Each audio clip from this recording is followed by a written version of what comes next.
दिल्ली के IAS coaching में 3 student की मौत। पावर कट से बेसमेंट में लाइब्रेरी का बायोमेट्रिक गेट जाम। 3 मिनट में 12 फीट पानी भरा। कोचिंग सेंटर मालिक और कोऑर्डिनेटर अरेस्ट।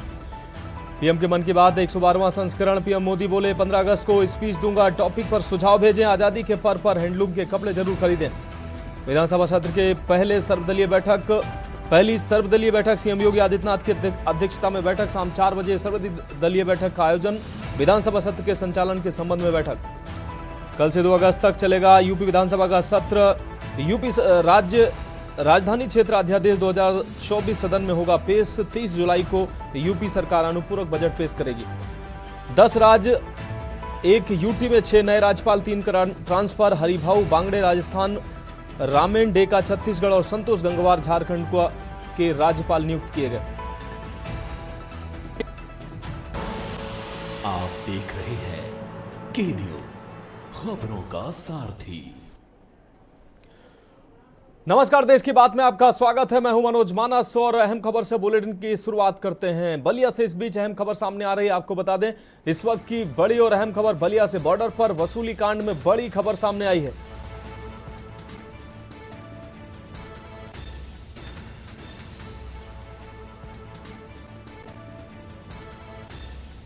एसओजी बलिया ने गोरखपुर से आपको बता दें गिरफ्तार किया है। डीआईजी रेंज आजमगढ़ वैभव कृष्णा ने गिरफ्तारी की पुष्टि की है। इस वक्त की अहम खबर आपको बलिया से दिखा रहे हैं। बॉर्डर पर वसूली कांड में बड़ी खबर सामने आ रही है। इस वक्त की यह बड़ी खबर आपको बता दें एसओ नरही पन्नेलाल गिरफ्तार हुए हैं।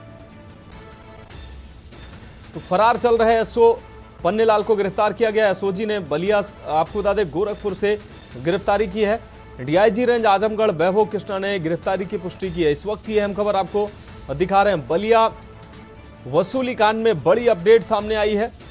एसओ नरही को गिरफ्तार किया गया है। पूरे खेल का मास्टरमाइंड, वसूली का मास्टरमाइंड बताया जा रहा था एसओ नरही को। तो ऐसे एसओ नरही पन्नेलाल को गिरफ्तार किया गया है। पुलिस महकमे में काफी रसूख रखते थे पन्नेलाल और पन्नेलाल की सह पर ही यह वसूली कांड चल रहा था। ऐसे में अब पन्नेलाल की गिरफ्तारी हो चुकी।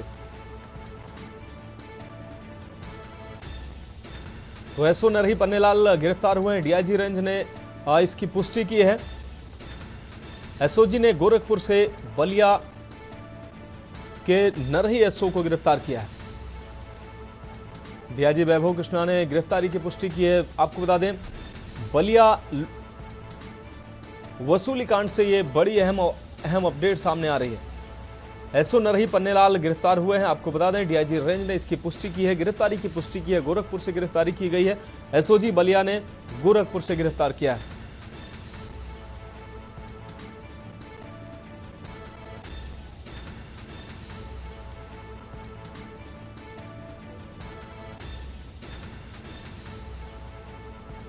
तो बलिया से इस वक्त की अहम खबर आपको बता दें एसओ नरही पन्नेलाल गिरफ्तार हुए हैं।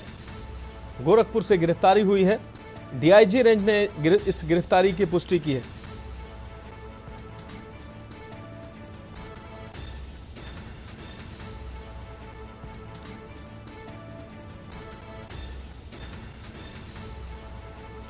और कृष्णकांत पांडे हमारे संवाददाता ज्यादा जानकारी के लिए हमारे साथ जुड़ गए हैं। कृष्णकांत, एसओ नरही पन्नेलाल को गिरफ्तार किया गया है।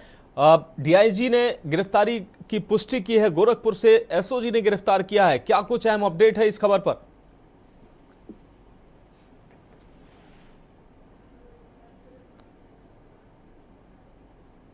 कृष्णकांत, क्या आप हमें सुन पा रहे हैं?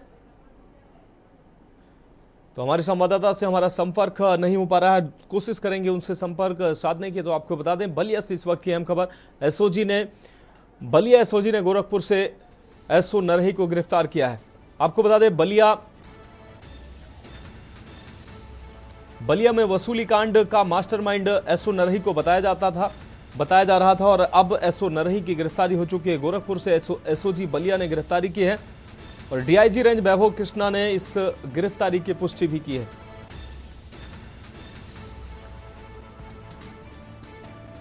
तो इस वक्त की अहम खबर आपको दिखा रहे हैं। बलिया से ये अहम खबर।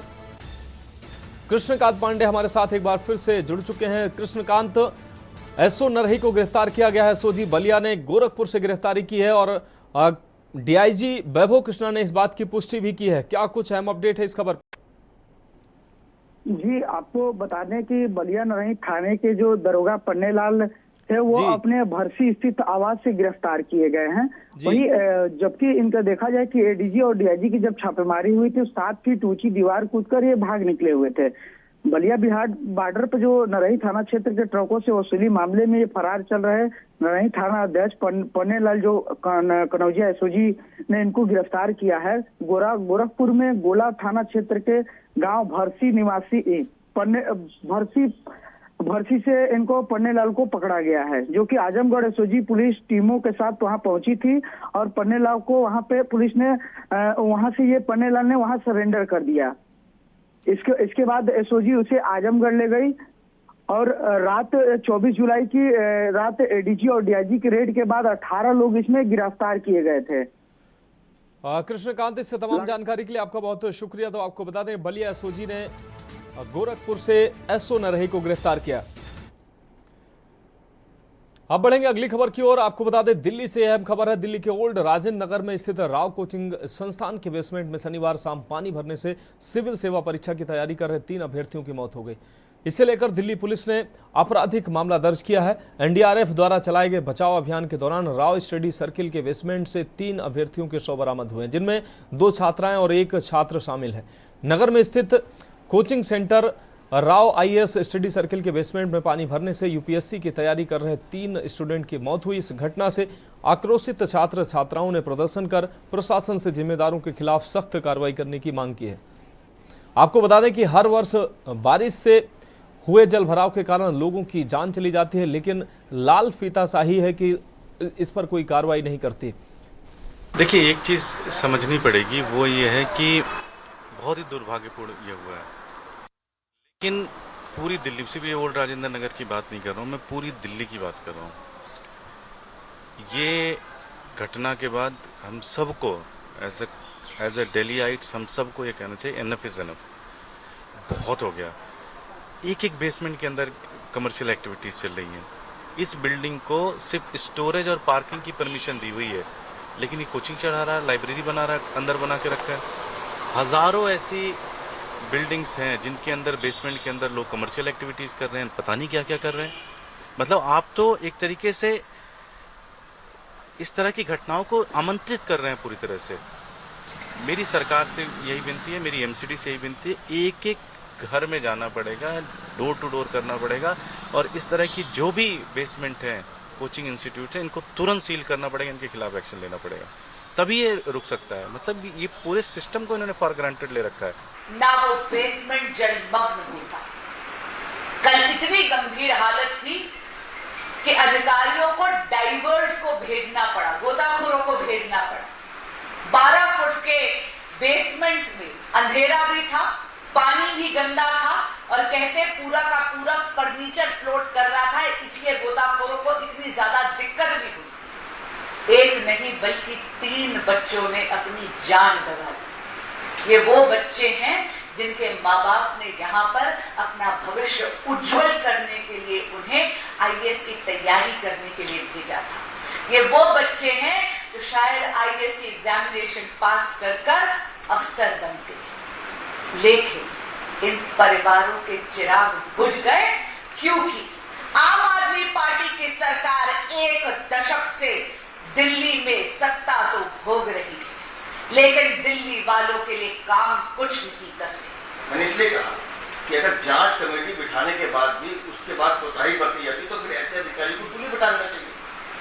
सिर्फ पैसे का लालच है, सिर्फ भ्रष्टाचार है, ये पूरा का पूरा तंत्र बिका हुआ तंत्र, और ये बच्चे उसका शिकार है।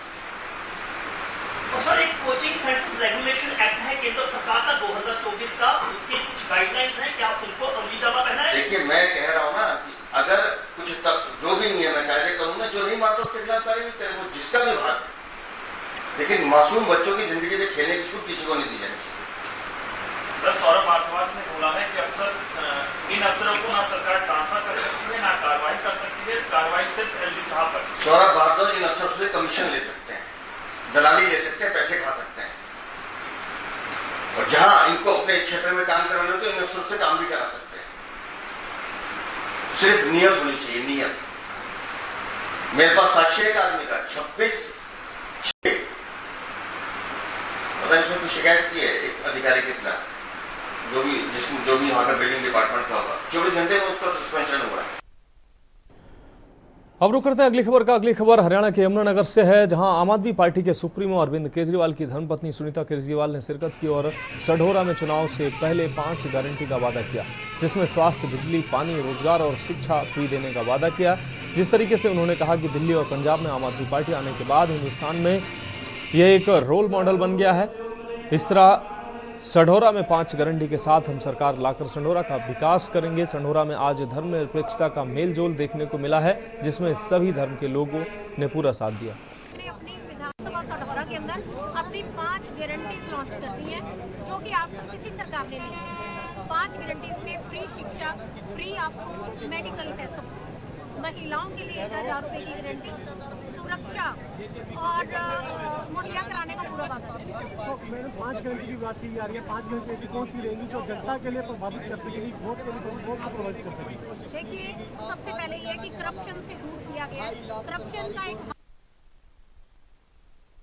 करते हैं अगली खबर का। सावन का महीना महादेव का माह माना जाता है। इस माह में भोलेनाथ के भक्त अपने अपने शहर से निकलकर हरिद्वार गंगोत्री जाते हैं और वहां से गंगा जल लेकर अपने घर, अपने गांव, अपने शहर वापस आकर शिवरात्रि पर शिवलिंग पर भगवान शिव को इस गंगा जल से जलाभिषेक करते हैं और अपनी यात्रा समाप्त करते हैं। रंग बिरंगी कांवड़ लेकर हरिद्वार से पैदल आते हैं और अपने शहर के लिए जाते हैं। अंबाला से कई राज्यों के कांवड़िए निकलते हैं, जिससे सारा शहर भोले के जयकारों से गूंज उठता है। हिमाचल से आए कांवड़ियों ने बताया कि मेरे साथी सारे वहीं से हैं लगभग, और एक साथी यहाँ, ये इनका नाम है दिनेश कुमार जी, ये सोलन से हैं और ये सोलन ले जा रहे हैं। ये जो कांवड़ उठाई है ये इन्हीं की कांवड़ है, मैंने तो मदद के लिए उठाई है इनकी कांवड़। ये हरिद्वार से लेके आए हैं जी, पहले हरिद्वार से ये सोलन लेके जाएंगे इस कांवड़ को। और हम जैसे हमने ये धारण किए कांवड़, हमारी गाड़ी भी है साथ में, तो कुछ गाड़ी पे है हमारी और कुछ हम अपने आप उठाते हैं जल धारण करके। तो हिमाचल प्रदेश जिला बिलासपुर में जाएंगे। कोई दिक्कत नहीं है, भोलेनाथ की कृपा है। देखिए, सबसे बड़ी बात ये है कि ये जो हम यात्रा करते हैं ना जी, ये भोलेनाथ की ही कृपा से है। बोले गंगा मैया की। हम गंगोत्री से हिमाचल बिलासपुर, मेरा नाम भाग सिंह जी है और हम गौमुख से गंगोत्री से जल लेके हिमाचल बिलासपुर के लिए रवाना हो रहे हैं। और गंगा माई का आशीर्वाद हमें 24 घंटे तवेदार मिलता है। और दूसरी बात ये है कि हमारे को कांवड़ियों को सबसे अच्छी सुविधा योगी सरकार में, जो यूपी में हम आए बड़े शांति से और सुख से आए, और योगी की बहुत अच्छी कांवड़ यात्रियों की सेवा के लिए मौका मिला हमारे को। तो हमें योगी जी को ये बयान करते हैं कि योगी जी ऐसी कांवड़ यात्रा आगे भी चलाते रहे। पीछे भी हमारे को बहुत अच्छा मिला। प्राचीन शिव मंदिर, भोलेनाथ का प्राचीन शिव मंदिर, सबसे ऊंचा एशिया का मंदिर जटोली में, वहाँ समर्पित करेंगे। इसलिए घर के उपलक्ष्य में माँ को साथ नहलाने के लिए 21 लीटर जल कांवड़ लेकर चला हूँ, माँ गंगे और माँ शिव भोले का आशीर्वाद से। बोलिए शंकर भगवान की जय, गंगा मैया की जय। मेरा नाम जोगेंद्र पाल है, मैं हिमाचल प्रदेश बिलासपुर का रहने वाला हूँ। और शिव मंदिर में मैं ये जो अपना कांवड़ जल है वो शिव मंदिर में जल अभिषेक करूँगा। वो पिंडी जो है वो अपने आप प्रकट हुई है और मेरी 9वीं यात्रा है। मैं गौमुख से बिलासपुर तक यात्रा करता हूँ और भोलेनाथ की मर्जी से के बिना कुछ नहीं हो सकता। तो खबरों में वक्त एक ब्रेक का, जल्द हाजिर होंगे। ब्रेक के बाद देश की बात में एक बार फिर से आपका स्वागत है। अब रुक करेंगे अगली खबर का। जिला गुरदासपुर के हल्का डेरा बाबा नानक के सरहदी गांव शहजादा कला का रहने वाला सुरिंदर सिंह पुत्र हरनाम सिंह जब अपने खेतों से घर लौट रहा था तो मोटरसाइकिल पर सवार 2 अज्ञात व्यक्तियों ने सुरिंदर सिंह पर गोलियां चला दी। बाद में सुरिंदर सिंह जमीन पर गिर गया, जिसके बाद लोग इकट्ठा हुए और सुरिंदर सिंह के परिवार को सूचित किया। जिसके बाद सुरेंद्र सिंह को घायल हालत में डेरा बाबा नानक के अस्पताल ले जाया गया। कोई रात को पानी अति रात को पानी ला के सारा झोना लाया 13 किले था, कोई गलबात नहीं रात को उस मौके पे पहुंच। हाँ जी, मौके पे पहुंचे हैं। आज सानू हुणे इन्फॉर्मेशन मिली है कि सुखविंदर सिंह पुत्र हरनाम सिंह वासी शहजादा इन्हां नूं कोई अनपता व्यक्ति गोली मार के चला गया कि ये हुण इत्थे दबदब हॉस्पिटल लिआंदा इन्हां जिथे इन्हां दी मौत हो चुकी। पूरा मामला कुछ पता लगा नहीं जा रहा, कोई पूरे मामले का नहीं पता, तफ्तीश चल रही पता लगूगा। अगे घर के स्टेटमेंट लवांगे, जो भी स्टेटमेंट मुताबिक बनती कार्रवाई करेंगे। अब रुक करते हैं अगली खबर का। लखनऊ से अगली खबर है, जहां लोजपा रामविलास के प्रदेश कार्यालय उद्घाटन यूपी में लोजपा का पहले कार्यालय का उद्घाटन हुआ है। उद्घाटन में बड़ी संख्या में मौजूद रहे कार्यकर्ता। सिद्धांत मिश्रा ने प्रदेश महामंत्री की सदस्यता ली है। प्रदेश अध्यक्ष केबी भारती भी इस दौरान मौजूद रहे।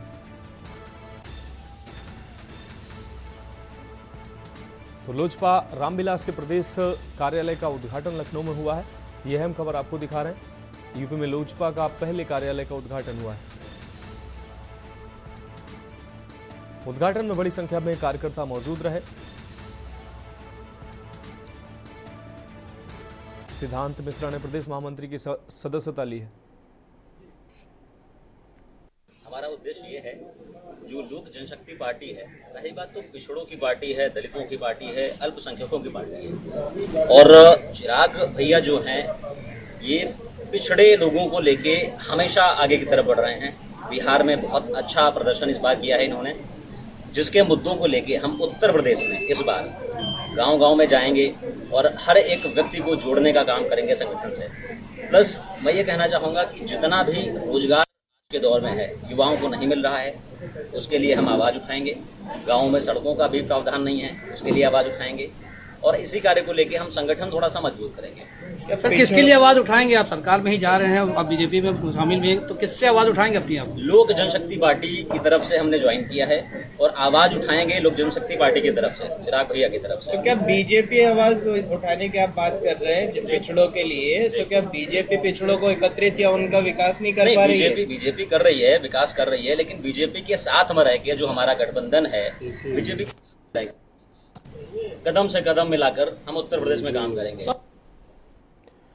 अगली खबर की बात करते हैं। बहराइच से अगली खबर है, जहां पानी भरे गड्ढे में डूबकर 2 दोस्तों की मौत हुई है। गांव में पुलिया निर्माण के लिए बनाया गया था ये गड्ढा, इस दौरान दोनों की डूबकर मौत हुई। दर्दनाक घटना से पूरे गांव में कोहराम मच गया।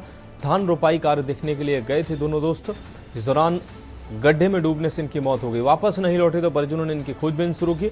सूचना पर पहुंची पुलिस ने जाँच शुरू की।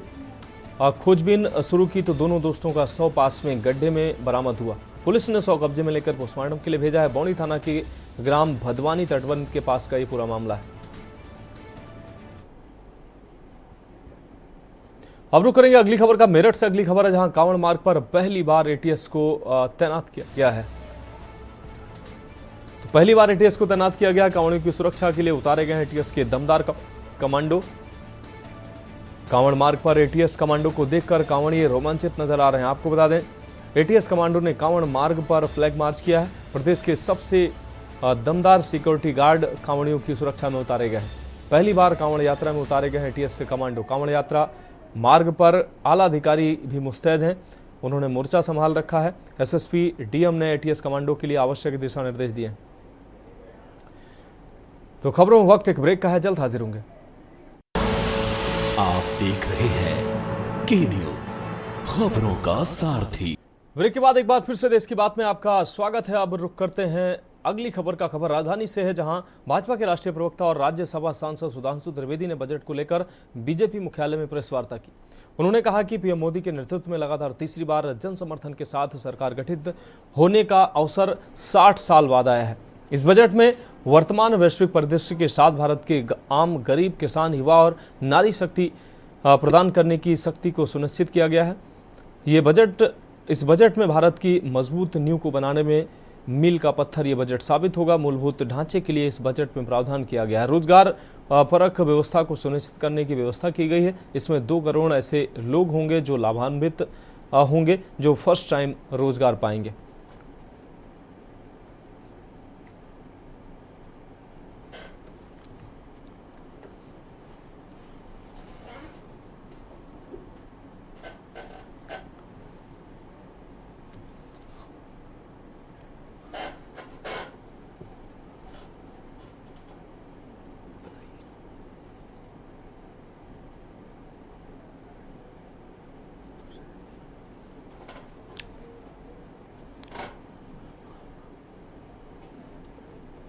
प्रदान करने स्पर्शी व्यवस्था को सुनिश्चित किया गया है। मित्रों, संसद का बजट सत्र चल रहा है और एक ऐतिहासिक बजट प्रस्तुत हुआ है। ऐतिहासिक इस दृष्टि से कि प्रधानमंत्री श्री नरेंद्र मोदी जी के नेतृत्व में लगातार तीसरी बार जन समर्थन के साथ सरकार गठित होने का यह अवसर 60 साल के बाद भारत के इतिहास में आया है। परंतु यह अवसर इसलिए और ऐतिहासिक हो जाता है कि जो पिछली बार पंडित नेहरू जी के नेतृत्व में तीसरी सरकार बनी थी, वो लोकतंत्र का शैशव काल था। अब यह लोकतंत्र की परिपक्वता का काल है। तो एक परिपक्व लोकतंत्र में जन समर्थन के साथ सरकार बनाने का यह एक अभूतपूर्व अवसर है। और वैसे उल्लेखनीय बात है कि फर्स्ट टाइम जो नेहरू जी बने थे तो जन समर्थन से नहीं बने थे, नॉमिनेशन से बने थे। और अधिक ऐतिहासिक इसलिए हो जाता है कि वित्त मंत्री निर्मला सीतारमण जी ने भी एक रिकॉर्ड बनाया है कि वो लगातार 7वां बजट, जिसमें एक इंटरिम बजट शामिल है, उसे प्रस्तुत करने वाली भारत की पहली वित्त मंत्री हो गई। इससे पहले रिकॉर्ड मोरारजी देसाई जी के नाम था, जिन्होंने 1959 से 64 तक लगातार 6 बजट दिए थे, 1 इंटरिम बजट। और अधिक महत्वपूर्ण इसलिए है क्योंकि इस बजट में वर्तमान वैश्विक परिदृश्य से लेकर भारत के आम, गरीब, युवा, किसान और नारी शक्ति सभी को शक्ति प्रदान करने की सर्वस्पर्शी व्यवस्था को सुनिश्चित किया। हम रुक करेंगे अगली खबर का। उत्तर प्रदेश में समाजवादी पार्टी में बड़ा फेरबदल हुआ। समाजवादी पार्टी ने रविवार को पूर्व स्पीकर माता प्रसाद पांडे को समाजवादी पार्टी के विधायक दल के नेता के तौर पर उनका चुनाव किया है। इससे पहले माता प्रसाद पांडे उत्तर प्रदेश विधानसभा के स्पीकर भी रह चुके हैं। वह सिद्धार्थनगर के इटवा सीट से विधायक भी हैं। इससे पहले मुलायम और अखिलेश यादव सरकार में भी विधानसभा अध्यक्ष रह चुके हैं। पांडे कभी मुलायम सिंह के बेहद करीबी माने जाते थे। माता प्रसाद पांडे के नाम के ऐलान से पहले शिवपाल यादव, इंद्रजीत सरोज और तूफानी सरोज का नाम चर्चा में था, लेकिन लखनऊ में विधायकों के साथ करीब 3 घंटे तक चली बैठक के बाद अखिलेश यादव ने ब्राह्मण दांव चलते हुए माता प्रसाद पांडे को विधायक दल का नेता चुना है।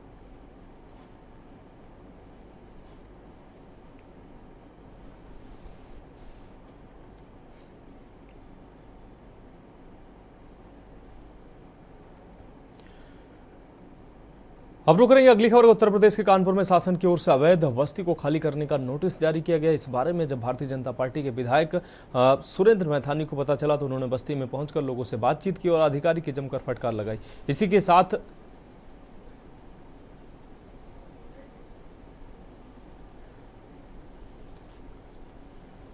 आपको बता दें, इसी के साथ घरों पर लगे नोटिस को उन्होंने फाड़ दिया। विधायक ने अधिकारी से कहा कि अगर इधर बस्ती में बुलडोजर आया तो बुलडोजर और जो साथ में आएगा उसे यही नहर में घुसेड़ देंगे।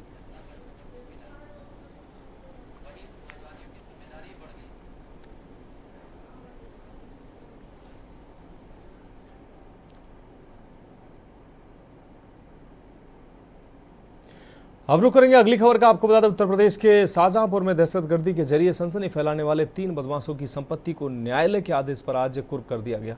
जिला मजिस्ट्रेट जनपद शाहजहांपुर के वाद पर सरकार बनाम सुहेल उर्फ बार्डर कामरान इमरान में जिला मजिस्ट्रेट के आदेश पर यह कार्रवाई की गई है। आपको बता दें,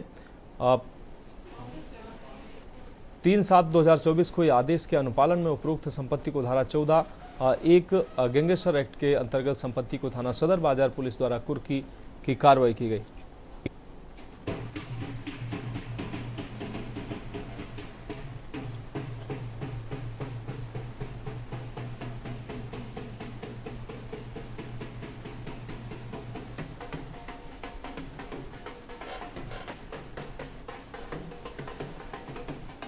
कि यहाँ के सक्रिय अपराधी हैं सोहेल और उसके 2 भाई, जिनकी 14 एक गैंगस्टर एक्ट के तहत जो संपत्ति जब्तीकरण की कार्रवाई है उसका आदेश श्रीमान जिलाधिकारी महोदय द्वारा किया गया था, जिसके क्रम में आज अलीजई मोहल्ले में स्थित इनकी जो रिहायशी प्रॉपर्टी है उसको आज सील कराया गया है। तहसीलदार और एसएचओ की टीम द्वारा यह कार्रवाई कराई गई है। इसमें जैसा कि आदेश में था कि महिलाओं और बच्चों के लिए कुछ हिस्सा छोड़ करके बाकी पूरी प्रॉपर्टी सीज करा दी गई है और जो अन्य इनकी प्रॉपर्टीज हैं उनको भी सीज कराने की कार्रवाई की जा रही है। अगली खबर महाराजगंज से, जहां जनपद के प्रभारी मंत्री दयाशंकर मिश्र दयालु ने आज भाजपा कार्यालय पर बजट को लेकर प्रेस कॉन्फ्रेंस करते हुए कहा कि 2024-25 का ये केंद्रीय बजट 140 करोड़ देशवासियों की जन महत्वपूर्ण आकांक्षाओं का बजट है। यह बजट 2047 तक भारत को विकसित राष्ट्र बनाने के प्रधानमंत्री की संकल्प का बजट है। उन्होंने कहा कि भारत विश्व की तीसरी सबसे बड़ी अर्थव्यवस्था बने, इसको ध्यान में रखकर ये बजट पेश किया गया है। ऐसा मजदूर, किसान, नौजवान, मातृशक्ति, व्यापारी, सर्वस्पर्शी बजट जिसको कहते हैं कि सबका समान अधिकार मिला है इस बजट में। और बहुत सारे ऐसे अनछुए विषय हैं जिनको कि इस सरकार ने छुआ। मनरेगा का बजट को लगातार ये सरकार बढ़ाती चली जा रही है। इंफ्रास्ट्रक्चर के लिए कल्पना करिए कि जो पिछली यूपीए की सरकार हुआ करती थी, पूरे देश का बजट मात्र जो है वो 14 लाख करोड़ रुपए, 16 लाख करोड़ रुपए का होता था। वर्तमान का बजट 48 लाख करोड़ रुपए का है। ये इस सरकार की देन है। जो कलेक्शन होता था देश में राजस्व का, वह जो है कलेक्शन पिछले 10 वर्षों में 10.55 हजार करोड़ रुपए से बढ़ के 32 लाख करोड़ रुपया हो चुका है। अगली खबर जालौन से है, जहां प्रधान लिपिक पर किसानों ने रिश्वत लेने का आरोप लगाया है। वहीं कोटर गांव के किसानों ने कलेक्ट्रेट परिसर में ज्ञापन दिया है, जिसमें उन्होंने कहा कि कोटर के प्रधान लिपिक ने हमारी जमीन पर अवैध अतिक्रमण करवाकर पक्के मकानों का निर्माण करवा दिया है और उक्त प्रधान लिपिक रास्ता की आराजी की आड़ में प्रार्थी की आराजी गाटा संख्या 269 के अंश के भाग पर अवैध रूप से नगर पंचायत कोटरा की तरफ से उस पर पेड़ लगवाए जा रहे हैं। मना करने पर रिश्वत मांगने लगा। आपको बता दें, वहीं उसने कहा कि यदि तुम्हें अपनी ज़मीन बचानी है तो 5 लाख रुपए दो और कहीं भी शिकायत ना करने की भी धमकी दी। नगर पंचायत कोटरा प्रधान लिपिक राधा वल्लभ अपनी मनमानी पर आमादा है।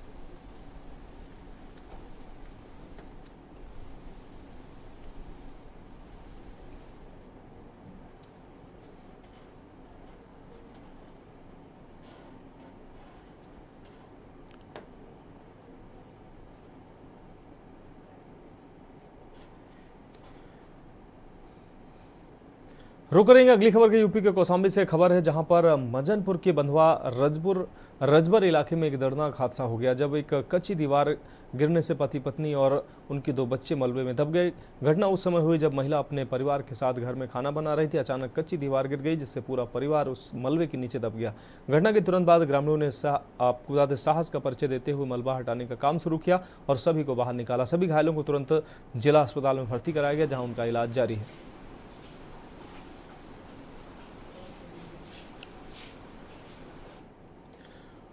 अगली खबर अम्बेडकर नगर से है, जहां दिल्ली के ओल्ड राजेंद्र नगर के राव स्टडी सेंटर हादसे में अकबरपुर थाना इलाके के हासिमपुर बरसावा की रहने वाली छात्रा श्रेया यादव की मौत हो गई है। छात्रा की मौत की खबर सुनते ही परिजन दिल्ली रवाना हो गए।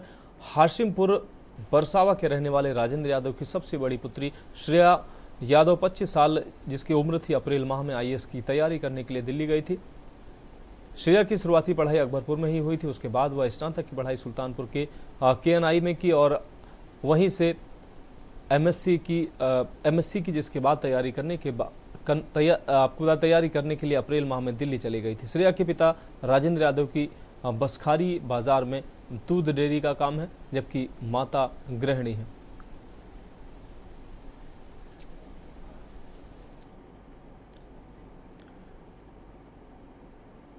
अब बढ़ेंगे अगली खबर की ओर। केंद्रीय बजट 2024-25 को लेकर रामपुर के प्रभारी मंत्री और उत्तर प्रदेश के सहकारिता मंत्री जेपीएस राठौर ने भाजपा के जिला कार्यालय पर प्रेस वार्ता कर केंद्रीय बजट की सराहना की और उसका गुणगान किया।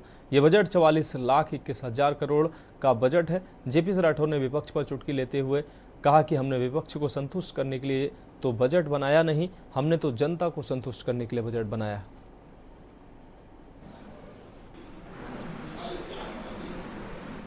अभी आपने देखा होगा कि पिछले दिनों भारत सरकार के द्वारा एक केंद्रीय बजट प्रस्तुत किया गया है, जिसमें माननीय प्रधानमंत्री नरेंद्र मोदी जी ने वो सभी चीज़ों को समाहित किया है, जिससे सभी वर्गों का, सभी क्षेत्रों का विकास हो सके। साथ ही साथ 2047 के जो विकसित भारत के संकल्प को हम पूरा कर सके।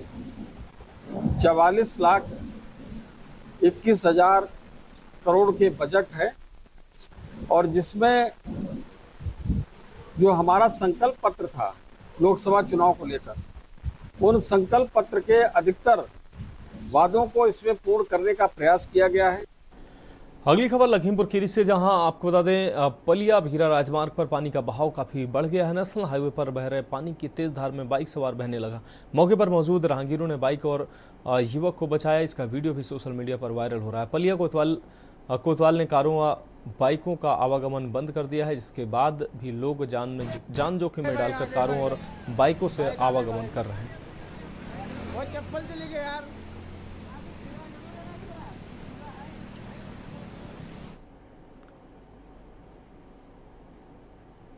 अगली खबर अयोध्या से, जहां 31 दिसंबर तक राम मंदिर का निर्माण पूरा हो जाएगा। यही नहीं, राम मंदिर के दक्षिण और पश्चिम दिशा में सिसावतार मंदिर का भी निर्माण शुरू हो चुका है। कल उसका भूमि पूजन हुआ है। सिसावतार की मूर्ति सफेद रंग की मार्बल की होगी। राम मंदिर निर्माण समिति की 2 दिन की बैठक में भाग लेने के लिए राम मंदिर निर्माण समिति के चेयरमैन नृपेंद्र मिश्रा अयोध्या पहुंच गए। सर्किट हाउस में राम मंदिर के निर्माण पर मीडिया से बातचीत करते हुए नृपेंद्र मिश्रा ने कहा कि राम मंदिर के प्रथम तल पर जो भी व्यवस्थाएं हैं उसको सुनिश्चित करना है। प्रथम तल पर इस तरह की रेलिंग लगाई जाए ताकि कोई बालक पहुंचता है तो उसके गिरने की संभावना न हो।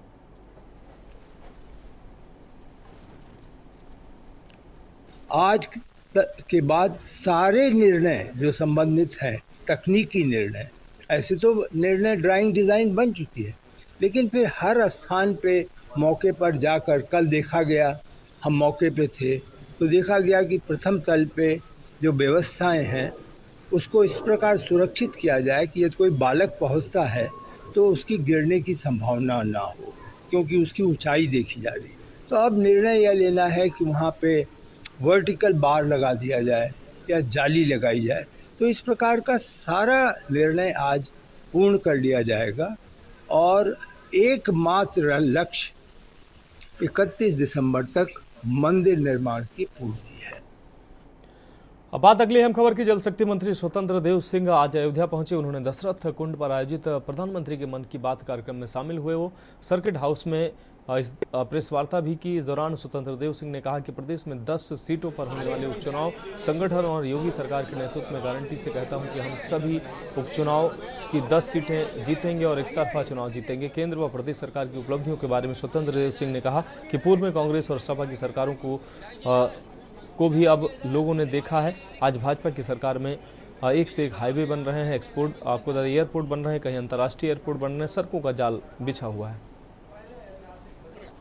देखिए, संगठन के नेतृत्व में, आदरणीय योगी सरकार के नेतृत्व में मैं गारंटी से कहता हूं सभी उपचुनाव हम जीतेंगे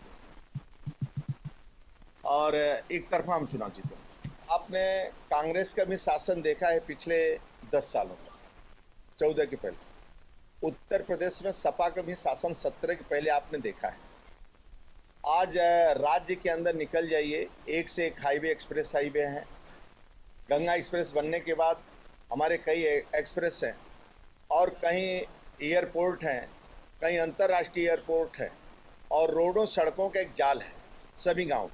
प्रधानमंत्री सड़क योजना और आवास, प्रधानमंत्री आवास और मुख्यमंत्री आवास ऐसे बंटाएंगे। मुसर थारू को जिसको आवास नहीं मिलता था, आज उनका अपना पक्का मकान है। दीदियाँ लखपति बन रही, गांव में लोगों के रोजगार के अवसर, बाहर भी रोजगार, नए जो कौशल 20 लाख के आसपास जो इस बार देने का निर्णय लिया है सरकार, वो बहुत लोगों को रोजगार, ऐसे करोड़ों लोगों को रोजगार मिलने वाला है।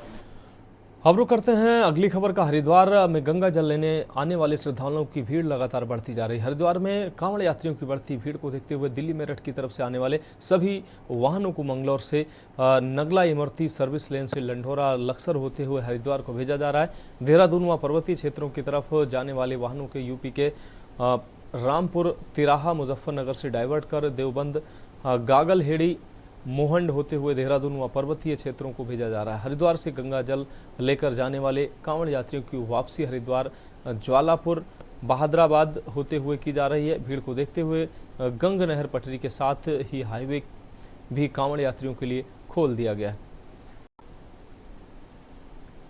अपनी चरम पर लाखों की संख्या में कांवड़िया हरिद्वार जल लेने पहुंच रहे हैं और जल लेकर अपने गंतव्य स्थान पर जा रहे हैं। भीड़ को देखते हुए पुलिस ने जो है डाइवर्जन भी किया हुआ है। इस वक्त हम नगले नंबर से भी खड़े हैं। ये डाइवर्जन है, हरिद्वार जाने वाले जो वाहन है वो इधर से जल लेने जा रहे हैं। सीसीटीवी और ड्रोन कैमरों से रियल टाइम बेसिस पर जो मॉनिटरिंग करवाई जा रही है और की जा रही है, उसके उपरांत उनके द्वारा तत्काल जो भी आवश्यकता हो रही है उसके अनुसार निर्देश दिए जा रहे हैं। फिलहाल नगला इमरती से जो भी कांवड़ के वाहन हैं चार पहिया, उन सभी का 100% डाइवर्जन बैरागी कैंप के लिए कराया जा रहा है और ये सुनिश्चित किया जा रहा है कि जो हमारा डाइवर्जन प्लान है वो अक्षरशः 100% इम्प्लीमेंट हो ग्राउंड पर और उसमें कोई कसर ना रह जाए, ताकि उसके फर्दर जो हमारे प्लान्स हैं पार्किंग व्यवस्था को लेकर, जैसे बैरागी कैंप में बड़े वाहन या मध्यम वाहन ये सभी चार पहिया वाहनों की पार्किंग होनी है। दो पहिया वाहनों की पार्किंग के लिए लालजी वाला आपको गड्ढा पार्किंग ये पार्किंग व्यवस्था है। दाहिने से चलिए आप, दाहिने से, के अनुरूप सभी वाहनों की पार्किंग सुनिश्चित हो जाए ताकि आम जनता को और कांवड़ियों को भी उन्हें किसी भी तरह की असुविधा की स्थिति न उत्पन्न हो। साथ ही पूरी कांवड़ यात्रा को सरल, सुगम और सुरक्षित संपन्न कराया जा सके, ये सुनिश्चित कराना हम सबका प्राथमिक दायित्व है और इसी में पूरा पुलिस प्रशासन अपने अपने स्तर पे कार्यरत है। एसपी सिंह इनका यही कहना है कि डाइवर्जन किया गया ताकि कांवड़ियों को कोई असुविधा न हो। के न्यूज़ के लिए मंगलौर से अकील है वो। अब बढ़ेंगे अगली खबर की ओर। खबर संभल से है, जहां पर गौतस्कर पर प्रशासन ने संपत्ति जब्तीकरण की कार्रवाई की है। इज्जत हजरत नगर गढ़ी थाना के कस्बा सिरसी में हुई है ये कार्रवाई, जहां पर प्रशासन की टीम ने गैंगस्टर अशरफ के 27 लाख कीमत के 2 मकान जब्त किए हैं। गोकसी से अर्जित के धन से मकान बनाए गए, जिन्हें धारा 14(1) के तहत प्रशासनिक टीम ने सरकार के पक्ष में जब्त कर लिया।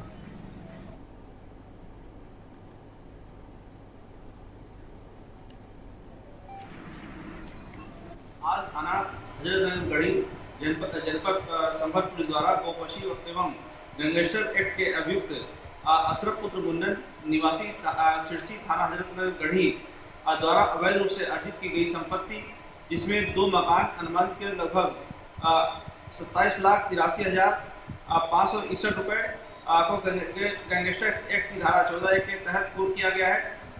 अभियुक्त के विरुद्ध यह कार्रवाई अवैध रूप से अपराध पारित कर अर्जित की गई संपत्ति के विरुद्ध की गई है। शीघ्र ही अन्य अभियुक्तों के खिलाफ भी इसी प्रकार कठोर विधिक कार्रवाई सुनिश्चित की जाएगी। अब बढ़ेगा अगली खबर की ओर। लोकसभा चुनाव परिणाम आने के बाद से ही उत्तर प्रदेश सरकार और संगठन में खींचतान और रार मची हुई। उप मुख्यमंत्री केशव प्रसाद मौर्य के सरकार से बड़ा संगठन के बयान और कई स्तर पर हो रही समीक्षा बैठकों में भी नाराजगी देखने को मिली है।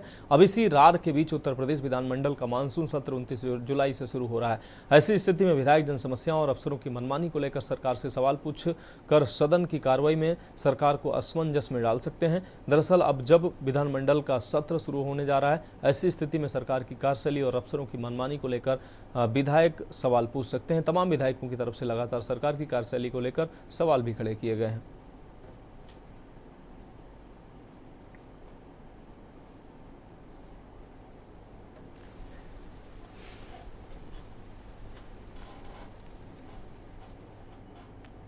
अगली खबर की बात करेंगे। डुमरियागंज लोकसभा सीट से लगातार चौथी बार सांसद चुने जाने के बाद प्रथम बार बस्ती आगमन पर सांसद जगदम्बिका पाल का भव्य स्वागत किया गया। वे अपने गृह ब्लॉक बनकटी में आयोजित राष्ट्रीय स्वयंसेवक संघ के एक कार्यक्रम में हिस्सा लेने पहुंचे थे। इस दौरान जगह जगह सांसद के समर्थक सैकड़ों की संख्या में मौजूद रहे और अपने नेता का फूल मालाओं से बड़े गर्मजोशी से स्वागत किया। सीएम और डिप्टी सीएम के बीच तल्खियां पर संगठन और सरकार अलग नहीं है। उन्होंने ये बात कही, जिन तल्खियों की बात कह रहे हैं वह विपक्ष का अनर्गल प्रलाप है।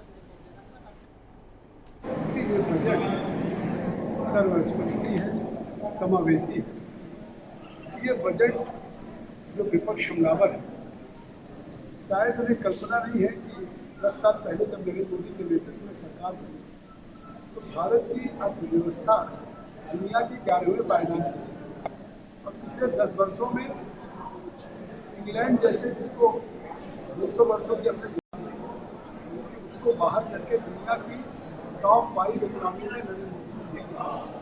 ये कांग्रेस यूपीए के 2014 में दुनिया की टॉप 5 फ्रेजाइल इकोनॉमी कही जाती थी।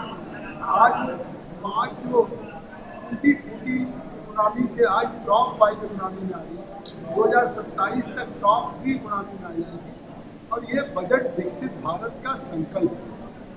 मोदी जी ने स्वयं कहा था बजट के समय कि हमारा इस बार का बजट विकसित भारत का बजट होगा। अभी तक भारत डेवलपिंग विकासशील देश कहलाता है।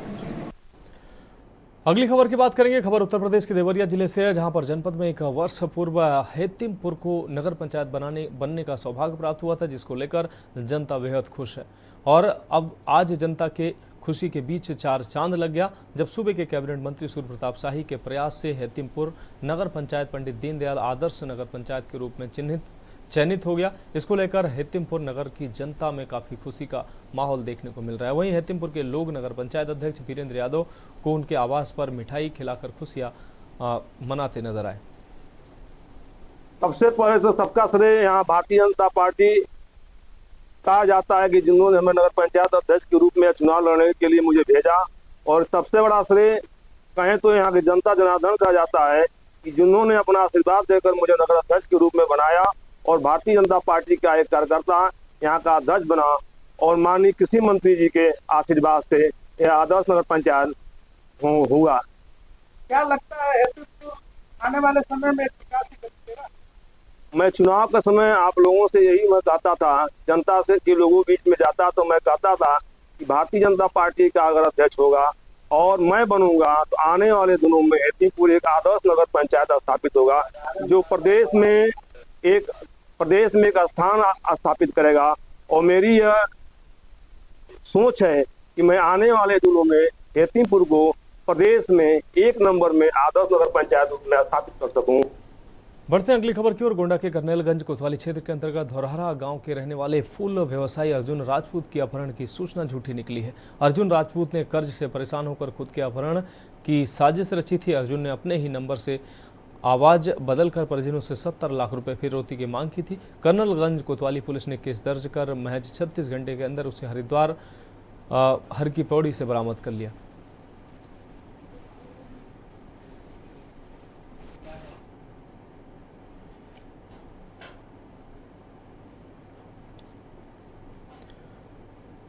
अगली खबर मथुरा से, जहां जीआरपी पुलिस को चोरी व गुम हुए मोबाइल फोन में के मामले में बड़ी सफलता हाथ लगी है। मथुरा जीआरपी थाना एसएसआई संदीप तोमर के नेतृत्व में जीआरपी पुलिस के द्वारा मथुरा जंक्शन से दोनों ट्रेनों में सफर करने वाले यात्रियों के चोरी और गुम हुए 45 लाख रुपए कीमत के लगभग 215 मोबाइल फोन बरामद हुए हैं। सीओ नजीबुल हुसैन नकवी के द्वारा प्राप्त हुए मोबाइलों के संबंध में जानकारी दी गई। जीआरपी पुलिस टीम ने मोबाइल चोरी मामले में एक बड़ी सफलता हासिल की है।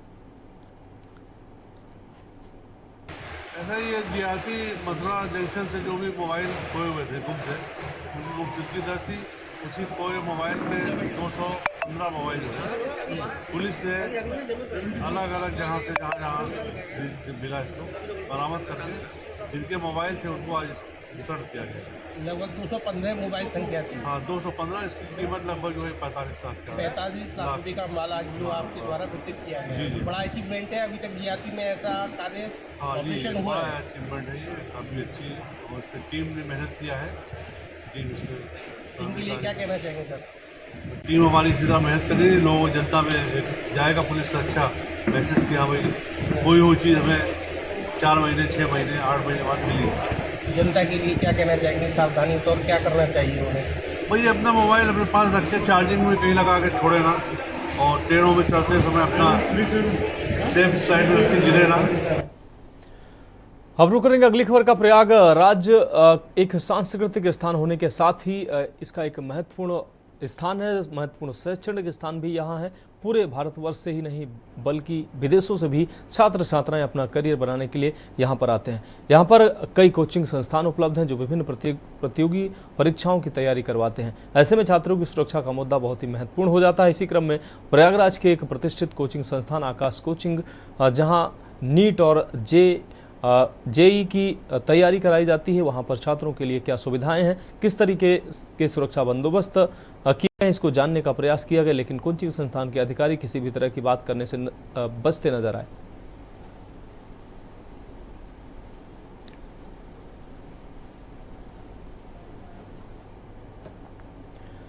अगली खबर की बात करते हैं। कानपुर का जीएसवीएम मेडिकल कॉलेज हर रोज नई बुलंदियों को छूता नजर आ रहा है। हैलट में एक महिला के लंग्स कैंसर की दूरबीन विधि द्वारा सर्जरी की गई। डॉक्टरों का कहना है कि प्रदेश में इस तरह की पहली बार ये सर्जरी की गई। आपको बता दें कि अभी तक मरीजों को इस तरह की सर्जरी के लिए दिल्ली एम्स के चक्कर लगाने पड़ते थे, लेकिन अब कानपुर मेडिकल कॉलेज में प्रिंसिपल डॉक्टर संजय काला के नेतृत्व में डॉक्टर सर्वणा राज मनिकम ने 4 घंटे तक चली सर्जरी को सफलतापूर्वक अंजाम दिया। वहीं डॉक्टर संजय काला ने प्रेस कॉन्फ्रेंस करते हुए बताया कि यह एक जटिल सर्जरी थी जिसमें एक माइनर मिस्टेक से मरीज की जान तक जा सकती थी। आज हमने जीएसवीएम कानपुर में एक बहुत डिफिकल्ट सर्जरी हमने किया। एक मरीज बांदा से, उनका लंग का कैंसर था और कैंसर ऐसे लोकेशन में था जो हार्ट की बहुत करीब था। इस ऑपरेशन को ओपन सर्जरी से करना बहुत खतरे होते हैं क्योंकि मरीज को बहुत तकलीफ होता है, दर्द होता है, वो झेल नहीं पाते हैं। और दूरबीन से ये ऑपरेशन हमने जीएसवीएम कानपुर में किया और शायद ये यूपी में ये सबसे पहला दूरबीन के दौरान किया हुआ लंग कैंसर का ऑपरेशन है।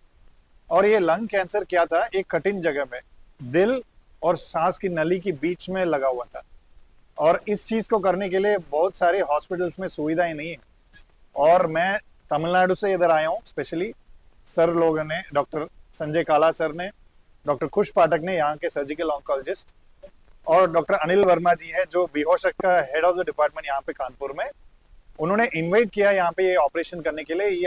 क्योंकि ये पेशेंट अगर ऑपरेशन नहीं होता वो बचती नहीं है वो पेशेंट। नमस्कार, मैं प्रदेश के समस्त वासी जितने भी लोग हैं सबको बधाई देना चाहूंगा क्योंकि आज जीएसवीएम मेडिकल कॉलेज कानपुर में कल एक बांदा की युवती की 55 साल की, उसके लंग कैंसर का दूरबीन विधि द्वारा ऑपरेशन किया गया और ये बहुत एडवांस सर्जरी थी क्योंकि हार्ट के बहुत क्लोज ट्यूमर था और इसको हमने इंडोसाइनिन ग्रीन 4K सिस्टम के द्वारा ऑपरेट किया जो कि प्रदेश का पहली टाइप की सर्जरी है।